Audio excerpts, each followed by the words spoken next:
Crypto Morning TA. Good morning, everybody. It's July 1st, 2020. My name is Piano Matty B. This is your morning TA. A brief window into the crypto markets where the sun's shining, where the wind's blowing. Now, although we've basically been making chop suey for the past 2 months in this channel, I wanted to show a couple of candle formations that the daily charts have given us.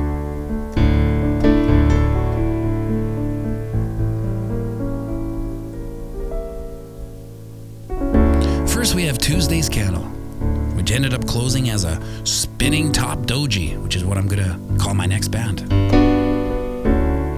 This candlestick forms when the open price and close price are very close. Think of it as mom and dad fighting all day and nothing getting resolved. Dad still feels he deserves a little more respect, and all mom needs is a little more love and attention. In this market, it's an indicator that there's indecision between the buyers and sellers, and that a reversal may be on the horizon. Of course, these are all probabilities, not guarantees.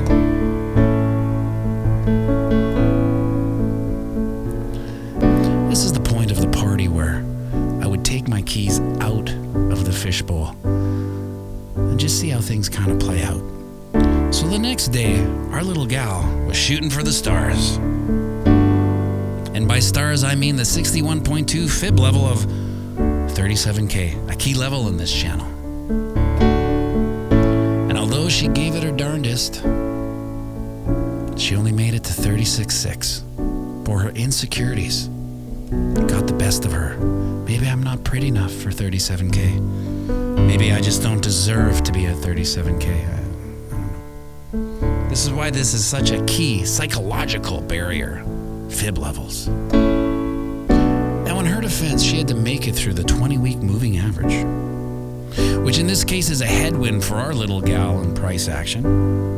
And if you're not a sailor like myself or my family, we're renters and used car aficionados, a headwind can blow your boat back and keep the price down. And although she made it past, it seemed to take just enough steam out of her sails. She turned around and she closed the day with a shooting star candle. And although this sounds optimistic, a shooting star really isn't that optimistic. I also like to call it the croquet mallet. It has a high probability of knocking price down. And I played a lot of croquet as a kid.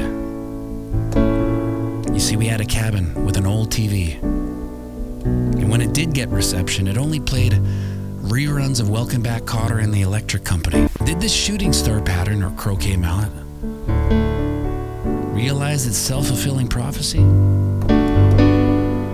Yeah, it did. We saw our little gal drop all the way back down to 33,200. And would you look at that? It's the 23.6% Fibonacci level, like clockwork.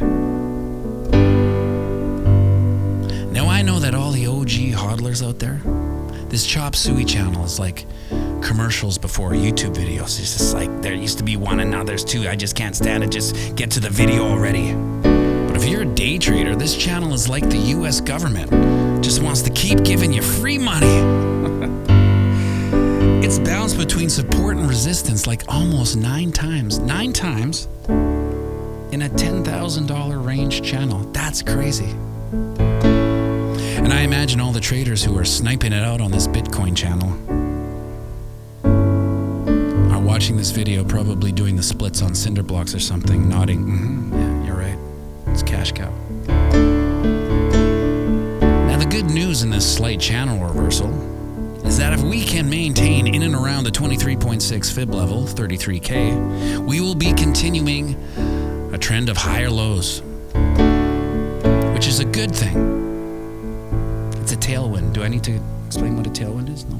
Got it. Headwind, tailwind. When you're heading into Friday, it seems these days you need all the help you can get, because Fridays are always a little crazy. So remember, This is the same game our psychopathic elected elites are playing. The long game. And I can't stress this enough. Zoom out and have a fantastic day. BitBoy Crypto Morning Tea.